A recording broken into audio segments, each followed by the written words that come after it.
Speak. Bark, bark. Good dog. I know what you're thinking. Who cares about what dog bed I give my dog? He's a dog. That's a fair point. Why would you spend this much on a dog bed when you could just spend this much? But what if I tell you that which dog bed you choose could help avoid major medical problems or even improve their quality of life when they're older? Plus, all beds are not made the same. Cheap dog beds don't last and need to be replaced faster than properly built beds, and costing more money in the long run. Let me, a veterinarian who spent way too much time thinking about dog beds, help you get the right dog bed for your dog. Category 1. Younger dogs.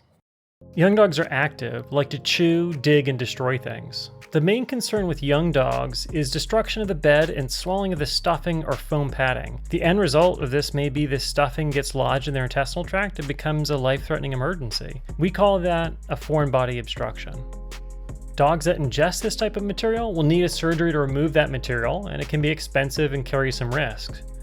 I strongly recommend anyone that has a dog that could possibly chew their bed to invest in a durable or indestructible bed, even if they haven't done anything yet. Even if they are being considered by the Pope for sainthood and you think they would never chew that bed, expect that they will still chew that bed.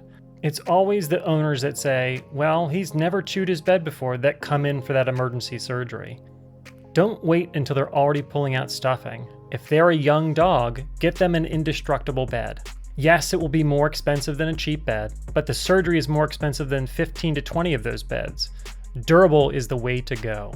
Two dog beds I have personal experience with are the hammock-style bed and the reinforced bed.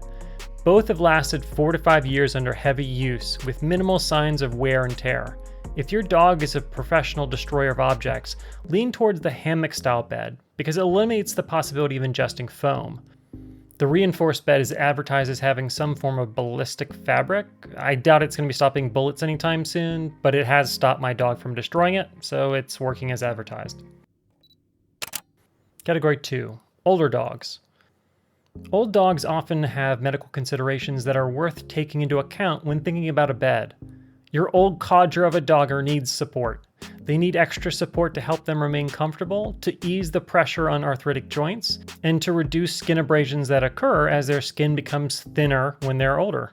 But you can't just throw extra padding at them and call it a victory. You need both thicker padding and firmer padding.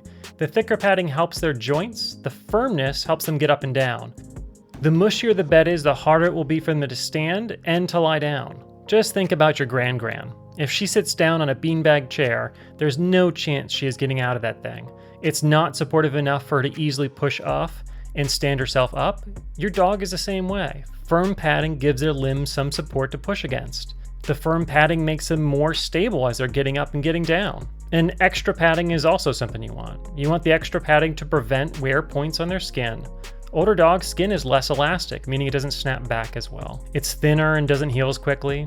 Dogs typically develop wear points on their elbows, which become irregular, thickened skin we call hygromas. These can split open, bleed, or become infected. Better, thicker padding avoids this. Old dogs need bigger padding and firmer support to help them. Go for the orthopedic beds and you'll see a major improvement in their comfort. The ortho bed we purchased has lasted almost 5 years, and its padding is still holding up well. Look for similar beds for your older dog. Large breed versus small breed. This one's kind of a no-brainer. Got a big dog, get a bigger bed, get more padding. Got a small dog, get a small bed, doesn't need as much padding.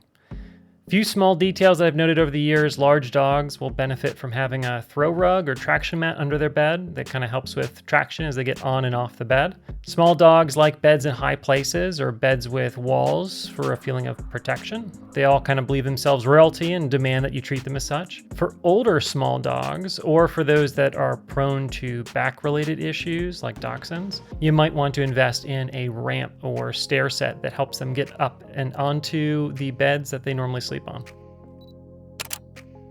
Part 4. Heated beds.